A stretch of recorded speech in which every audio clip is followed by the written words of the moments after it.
GTEx Global has been looking at, and he's here to discuss that. Good to see you, Dr. Akintayo. Thank you so much for joining us. Thank you for having me. It's good to be back again. Yeah, good to have you again. Well, a lot of things. The political scene is very busy. The real sector is not smiling at all because of not friendly economic parameters. From your perspective, business owners and the issue of governance, what's the connection? Very good question. I mean, for me, you can't separate business from governance. If you see countries that have done well, they've mastered these arts. I'm currently in Dubai and Dubai office. What you see, I just left a government agency office to register a new apartment here. And in just 2 minutes, while sitting waiting for my turn, somebody walked up to me and said, "Do you want water?" By the time I'm done, I literally have to rate that agency whether they did well or not. Their office run like a bank, and it's a government agency. And so, but those are countries that understand that you have to run governance like a business. People have to be able to rate how well you've treated them.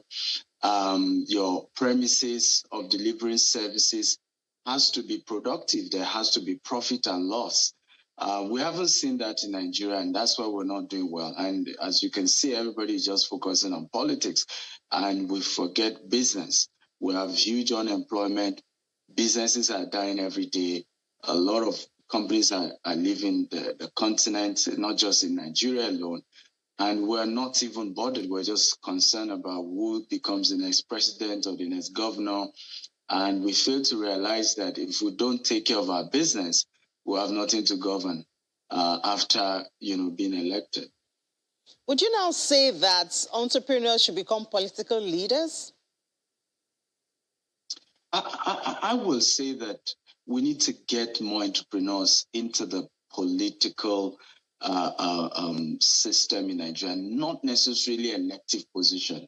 What you see, I mean, again, I'm sorry I'm having to mention countries because we operate in 4 continents, and I've seen the best of the best. I've seen where things work. And what you see there is that there are certain positions left to politicians. There are certain positions left to people who are entrepreneurs, who are technocrats.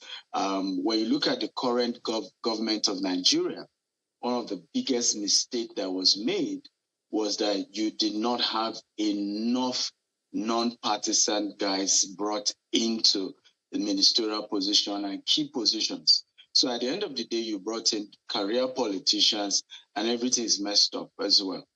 So what you want to see is that you want to get professionals, you want to get entrepreneurs, engage in policy formation, engage in execution, of the promises you made to the electorate.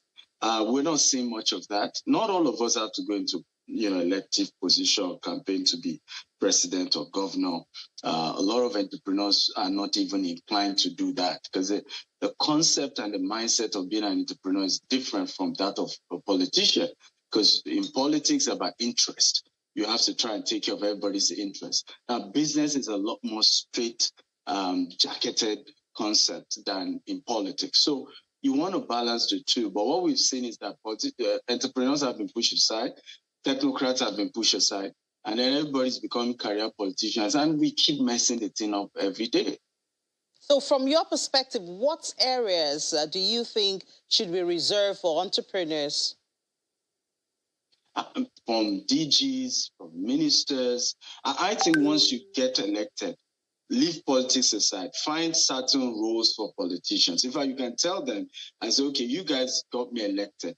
Can you give me somebody with this criteria, right? Who is a technocrat or who is an entrepreneur to fill in your own slot of ministerial position, right? Not that you yourself that probably, are chieftain, right, of the party in your particular location has to be the one taking that particular, because I will say that when you look at the the fact that government is divided into three: judiciary, legislator, and the other part of governance is more of execution.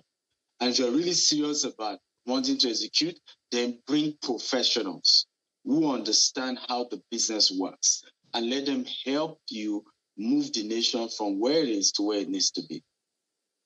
And so when you look at the Nigerian situation now, what would you say is lacking in leadership?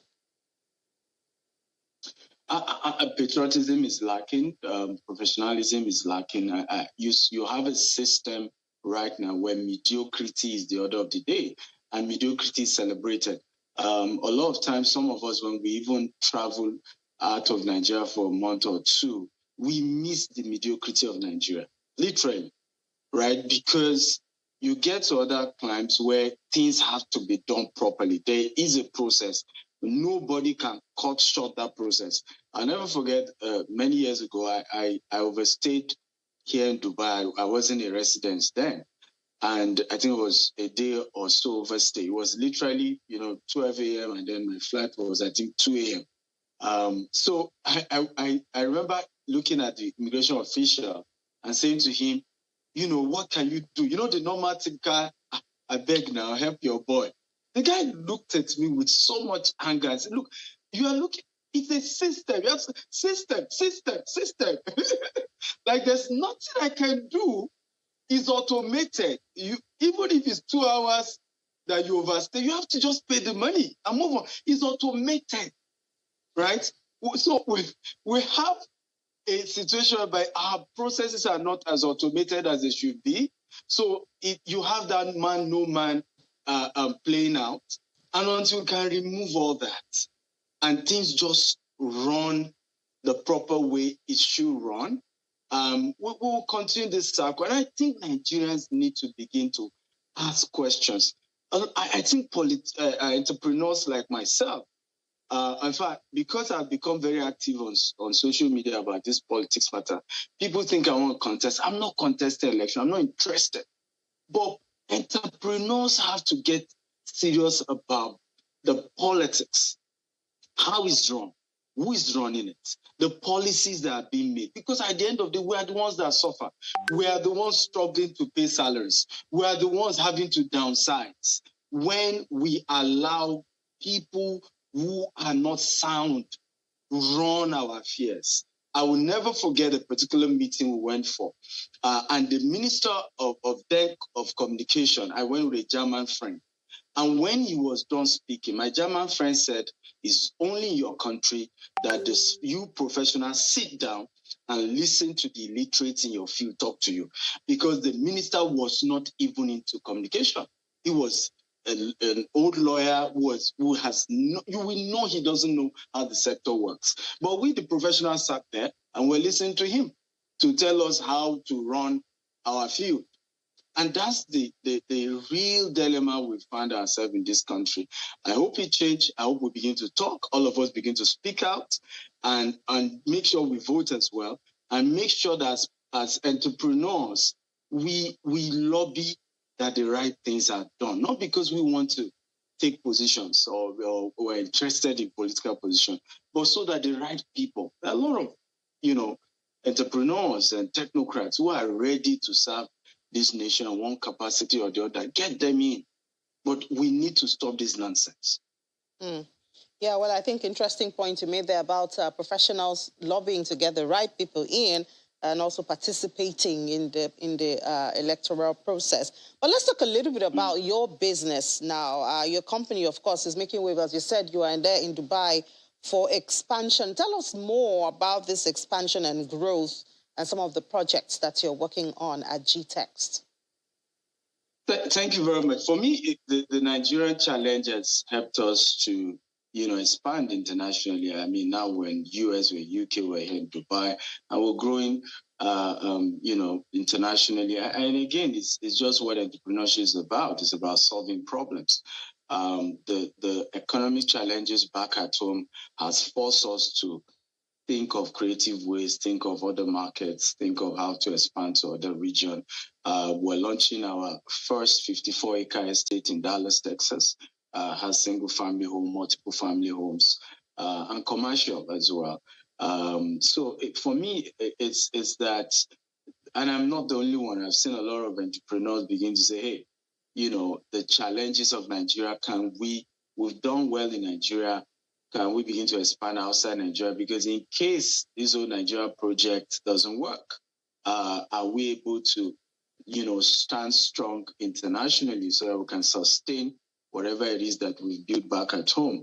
And so for me, I'm excited about the expansion and what GTEx is able to do. We've been able to also, even here in UAE, help a lot of people secure their investment, because we're currently at the largest, Nigerian-owned brokerage firm here in Dubai. And it's been amazing, the growth, US, UK, and other markets. And we're opening other markets very soon. So, well, we're thriving. Yeah, so it sounds to me like even though you're expanding outside Nigeria, you're serving more of Nigerians even outside Nigeria. So for us, what we've done is to do both, right? So we're able to serve Nigerians outside Nigeria.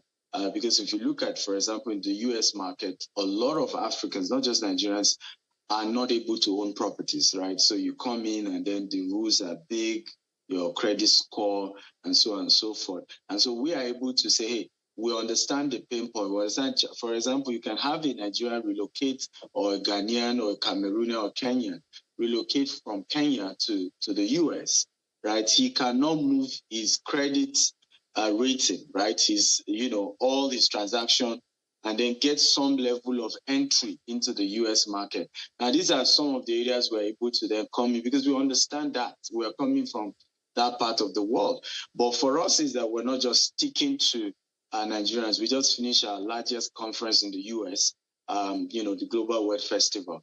A good number of the people in the room are not even Nigerians. We have African Americans, we have, even other nationalities being part of that event as well. So we're trying to do both. Africans are able to connect with us because they already know us from when we started in Africa, but non-African as well are doing business with us. All right, just before we let you go, because we're like out of time, there's also big talk with DSA. That's coming on to a new season. You have a central theme. What's going on? Yeah, so exactly. So it's a political TV show.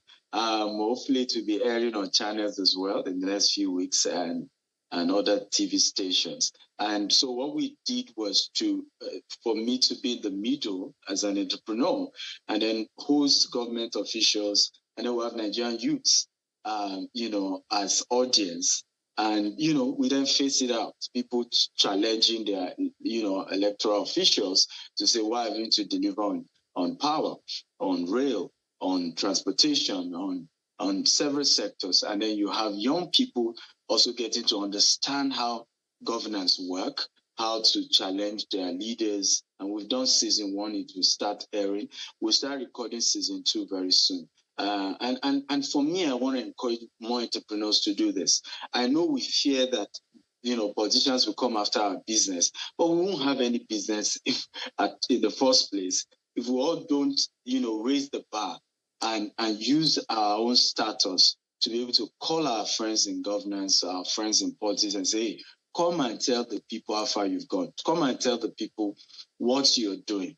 Listen to their pains, and how do we together create a better society for our nation. We don't have any other home, no matter what, no matter the expansion outside Nigeria. I'm still Nigerian, even my accent will fail me. Even your accent will give you away. All right, Dr. Akintayo, thank you so much, and we do wish you the best in your expansion. And of course, that program will be really interesting, especially if you can get the politicians, to face the youth. Mm-hmm. I think you get a lot of viewership. Thank you so much, and we wish you a safe trip back home. I know you always come back home. Dr. Stephen Akintayo is the Group Managing Director and Chief Executive Officer of GTEx Global. Well, let's move to the markets now.